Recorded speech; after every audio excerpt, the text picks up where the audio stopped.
മുതലപ്പുഴയിൽ വലിയ രീതിയിൽ പ്രതിഷേധത്തിന്റെ തിരയടിക്കുകയാണ്. നേരത്തെ ഹാർബർ ഉദ്യോഗസ്ഥർ ഉൾപ്പെടെ ഓഫീസിനകത്ത് പൂട്ടിക്കൊണ്ടുള്ള പ്രതിഷേധം ഉപരോധമൊക്കെ നമ്മൾ കണ്ടിരുന്നു. ഇപ്പോഴവിടെ പോലീസുമായി സംഘർഷം ഉണ്ടാകുന്നു. സംഘർഷത്തിന്റെ ദൃശ്യങ്ങളാണ് നമ്മൾ കാണുന്നത്.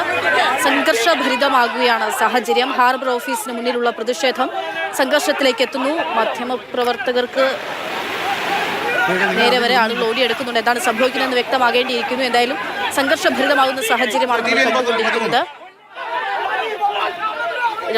രാവിലെ മുതൽ പ്രതിഷേധം ഉണ്ടായിരുന്നു. ജിബിൻ ജെബി ഉണ്ട്. ജിബിൻ, അവിടെ എന്താണ് സംഭവിക്കുന്നത്? വലിയ സംഘർഷത്തിൽ ഈ കാര്യങ്ങൾ എത്തിക്കഴിഞ്ഞോ?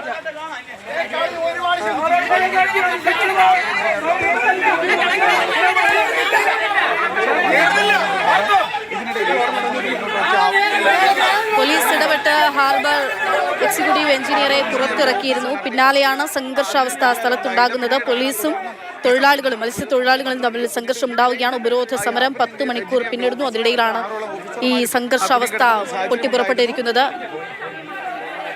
ഇവരെ പോലീസ് ഇടപെട്ട് പുറത്തിറക്കാൻ ശ്രമിക്കുന്നതിനിടെയാണ് ഇപ്പോൾ സംഘർഷമുണ്ടായത്. പോലീസ് ബലം പ്രയോഗിച്ച് ഇവിടെ നിന്ന് മത്സ്യത്തൊഴിലാളികളെ നീക്കിയ ശേഷമാണ് ഈ ഹാർബർ എക്സിക്യൂട്ടീവ് എഞ്ചിനീയറിംഗ് കൂടെയുള്ള ഓഫീസർമാരും ഇപ്പോൾ ഈ ഓഫീസിൽ നിന്ന് പുറത്തിറക്കിയത്. തുടർന്ന് പോലീസിന്റെ വാഹനത്തിൽ കയറ്റി ഇവിടെ നിന്ന് രക്ഷപ്പെടുത്തുകയാണ്. ഇതിൽ പ്രകോപിതരായാണ് ഇവിടെ ഒരു സംഘർഷമുണ്ടായത്. പോലീസും മത്സ്യത്തൊഴിലാളികളും തമ്മിൽ നേരത്തെ ഏറ്റുമുട്ടുന്ന ഒരു സാഹചര്യമുണ്ട്. നമ്മൾ ദൃശ്യങ്ങൾ കാണുന്നത് പോലെ തന്നെ വളരെയധികം സംഘർഷഭരിതമാണ് ഇവിടുത്തെ അവസ്ഥ എന്ന് പറയുന്നത്. ഇപ്പോൾ നിലവിൽ ഈ ഓഫീസിൽ നിന്ന് പുറത്തിറക്കിയ എക്സിക്യൂട്ടീവ് എഞ്ചിനീയറെ ഇവിടെ നിന്ന് പോലീസ് വാഹനത്തിൽ ഇവിടെ നിന്ന് മാറ്റിയിട്ടുണ്ട്. പക്ഷേ സ്ഥലത്ത് ആ ഒരു സംഘർഷാവസ്ഥ തന്നെ തുടരുകയാണ്.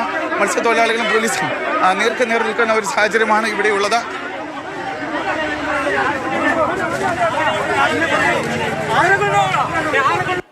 ഒരു മാസമായി തങ്ങൾ പട്ടിണിയിലാണ് എന്നുള്ള കാര്യം ഉൾപ്പെടെ പറഞ്ഞുകൊണ്ട് അവിടെ നിന്നുള്ള ആളുകളുടെ പ്രതികരണം നമ്മൾ നേരത്തെ കേട്ടതാണ്. പരിഹാരത്തിനായി പല വഴികൾ തേടിയിട്ടുണ്ടെങ്കിലും ഒരു ഫലവും ഉണ്ടാകാത്തതിന് പിന്നാലെയാണ് ഈ പ്രതിഷേധം ഉൾപ്പെടെ ഉണ്ടാകുന്ന സാഹചര്യത്തിലേക്ക് ഇന്ന് ഈ കാര്യങ്ങൾ എത്തിയിരിക്കുന്നത്. ഒരു മാസമായി കൃത്യമായി പറഞ്ഞാൽ പെരുമാതുറയിലെ മുതലപ്പുഴ ഹാർബറിന്റെ പ്രവർത്തനം സ്തംഭിച്ചിട്ട്.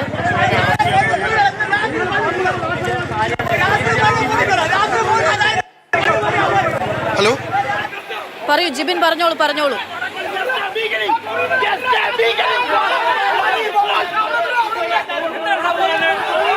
തുറമുഖത്ത് മണലടിഞ്ഞ് പൊഴിമുഖം അടഞ്ഞതോടുകൂടി കഴിഞ്ഞ ഒരു മാസമായിട്ട് ഹാർബർ പ്രവർത്തിക്കുന്നില്ല. മത്സ്യത്തൊഴിലാളികൾക്ക് മത്സ്യബന്ധനത്തിനായി പോകാനാകുന്നില്ല.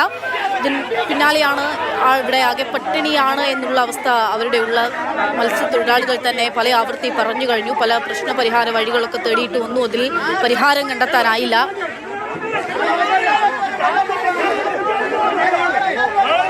പോലീസുമായി ഉണ്ടാകുന്ന സംഘർഷത്തിന്റെ ദൃശ്യങ്ങളാണ് നമ്മൾ കണ്ടുകൊണ്ടിരിക്കുന്നത്.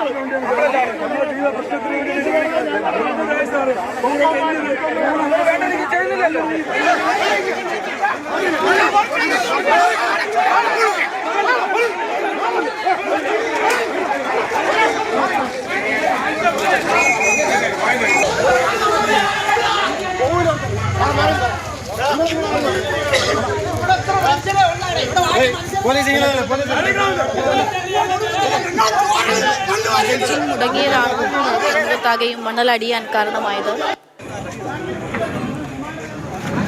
ഇപ്പോൾ അവിടെ കൂടുതൽ സംഘർഷാവസ്ഥയിലേക്കൊക്കെ കാര്യങ്ങൾ പോകുന്നു. ഒരു സമവായ ചർച്ചയ്ക്കുള്ള ഇടപെടൽ അത് പോലീസിന്റെ ഭാഗത്ത് ഉണ്ടാകുന്നുണ്ട്. പോലീസ് ഉദ്യോഗസ്ഥർ സംസാരിക്കുന്നു അവിടെയുള്ള ആളുകളുമായി. പക്ഷേ അത്ര പെട്ടെന്നൊന്നും അവരെ തണുപ്പിക്കാനാകുമെന്ന് തോന്നുന്നില്ല. നിത്യവൃത്തി, ജീവിതോപാധി അത് തകർന്നിരിക്കുന്ന മനുഷ്യരാണ്.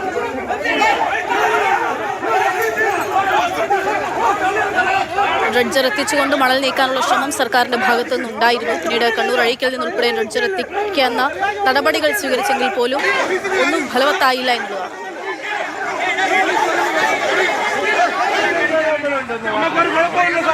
നമ്മള് ജയിലിൽ കിടക്കും. ഇവിടെ വീട്ടിനകത്ത് കിടക്കാൻ പോയാ കിടക്കാറ്, പുറത്തിറങ്ങി നിൽക്കാൻ പോയാ കിടക്കാറ്.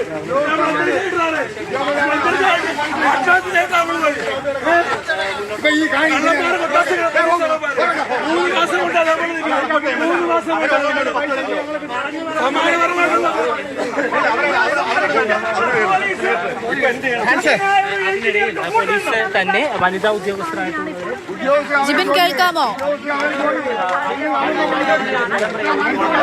കേൾക്കാം. ഇവിടെ ഇപ്പോൾ ഈ നേരത്തെ പറഞ്ഞതുപോലെ തന്നെ ഹാർബർ എഞ്ചിനീയറിന്റെ ഓഫീസിനകത്ത് ഹാർബർ എഞ്ചിനീയറും മറ്റുള്ള ഉദ്യോഗസ്ഥരും കുടങ്ങി കിടക്കരുത്. കാരണം ഈ മത്സ്യത്തൊഴിലാളികൾ അവർ മുന്നോട്ട് വെച്ച ആവശ്യങ്ങൾ പരിഗണിക്കാതെ വന്നതോടുകൂടിയാണ് ഈ ഉപരോധം ഇവിടെ നിന്ന് ഈ ഉദ്യോഗസ്ഥരെ പുറത്തിറക്കാൻ കഴിയാത്ത ആ ഒരു സാഹചര്യത്തിലേക്ക് എത്തിയത്.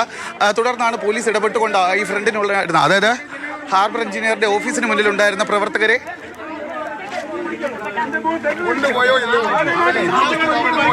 ഒരു പാലിച്ചു. ഞാൻ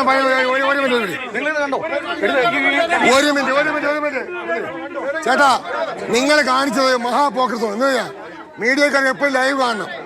ആ അദ്ദേഹത്തിനെ കൊണ്ടുപോകാനും എടുക്കാനും ഉദ്യോഗസ്ഥർ അവർ ജോലി ചെയ്ത് നമ്മൾ ഈ പാവപ്പെട്ട നിരവധി തൊഴിലാളികൾ തമ്മിൽ അടികൊണ്ട് ചാവും. പ്രതിഷേധത്തിനുള്ള കാരണം എന്താ? പ്രതിഷേധം കാണുന്ന ഉദ്യോഗസ്ഥനെ അവർ കൊണ്ടുപോയി. ഈ ഹാർബർ എഞ്ചിനീയറാണ് നമുക്ക് ആവശ്യമൊന്നുമല്ലേ പറഞ്ഞത്, നമ്മളെ കാര്യം നടക്കണം ചേട്ടാ. ഈ കാണുന്ന ഇത്ര ഉദ്യോഗസ്ഥന്മാരെല്ലാം വന്നിട്ട് പോയി, സാറന്മാരെല്ലാം അവരുടെ നിയമം പാലിച്ചു. ഈ അടച്ചില് ഈസ്റ്ററിന് മുമ്പ് നടന്നാൻ പോവാണ്. കുട്ടികളുടെ വിദ്യാഭ്യാസം സ്കൂൾ തുറക്കാൻ പോകുന്നത് ഇതായിരിക്കും. നമ്മുടെ വെള്ളത്തിന്റെ 3 ലക്ഷം രൂപ നമുക്ക് നഷ്ടം വന്ന്. ഫിർദോസ് സഖാവ് 3-4 വള്ളത്തിന് പങ്കടിച്ച് എല്ലാം പോയി. നമ്മൾ സഹിച്ചു. ഈ തുച്ഛമായി 40 ഗ്ലാസ് പൊട്ടിന്ന് മണി ഒരു പാവപ്പെട്ട നിരവധി പയ്യനെ അകത്തിരുത്തിയിരുന്നു. ഇന്ന് ചർച്ചയിൽ വന്ന നിർദ്ദേശങ്ങൾക്ക് വിശ്വാസമില്ലാന്നാണോ? വിശ്വാസമില്ലെന്ന് നമുക്കിപ്പോ ഒരു വിശ്വാസമില്ല. ഇപ്പോൾ നിങ്ങൾ പോലീസ് ബലം പ്രയോഗിച്ച് മാറ്റിയതാണ്.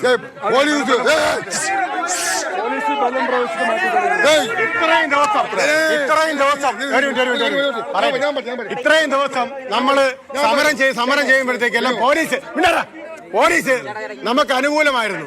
ഇന്നൊരു ദിവസം ഇപ്പോഴായപ്പോഴത്തേക്ക് പോലീസ് പ്രതികൂലമായി. കൈ അടിച്ചു പൊട്ടിച്ച്, കാലടിച്ചു പൊട്ടിച്ച് ഇവര് പോലീസ് പ്രതികൂലമായിട്ടാണ്. ഉദ്യോഗസ്ഥർ അവരുടെ ജോലി ചെയ്തു ശരി. ഈ കടത്തി കൊണ്ടുപോകാനും ഈ ഉദ്യോഗസ്ഥർ നടന്നു വെച്ച ഉദ്യോഗസ്ഥരെ കൊണ്ടുപോകാനും അവര് കാണിച്ച പ്രകടനം നമുക്കൊപ്പം കാണിച്ചത്. ചർച്ചയിൽ കുറച്ച് തീരുമാനങ്ങൾ ഉണ്ടായിട്ടുണ്ട്. അത് നിങ്ങൾ അംഗീകരിക്കുന്നുണ്ടോ ഇല്ലയോ? നിങ്ങൾ അറിഞ്ഞു? കുറച്ച് തീരുമാനങ്ങൾ വന്ന് നിങ്ങൾ അറിഞ്ഞു? നിർദ്ദേശങ്ങൾ എന്താണ് നിർദ്ദേശം പറയുന്നത്? നമ്മൾ അറിയില്ല. ചർച്ചയ്ക്ക് ശേഷം മത്സ്യത്തൊഴിലാളികളുടെ അംഗം പ്രതിനിധി ഇവിടെ വന്ന് മാധ്യമങ്ങളോട് സംസാരിച്ചത് അങ്ങനെയാണ്. അവര് ഏൽപ്പിച്ച് ജോലി ചെയ്തു. ഈ ജനങ്ങളെ നിങ്ങൾ ഈ കാണിച്ച ഉദ്യോഗസ്ഥന് കാണിച്ച 1% നമ്മളെ കാണിച്ചെങ്കിലേ ഈ കടലിൽ നമ്മൾ പണിക്ക് പോയില്ല. അവസാനിപ്പിക്കുന്നുണ്ടോ? ഒന്നും ആയില്ല. നമ്മളെ ഉദ്യോഗസ്ഥരെയോ ഒരു നിയമപാലകരെയോ നമ്മൾ തെറ്റി പറയുന്നില്ല. നമുക്ക് ചെയ്യേണ്ടത് നമ്മൾ ചെയ്തേക്കും.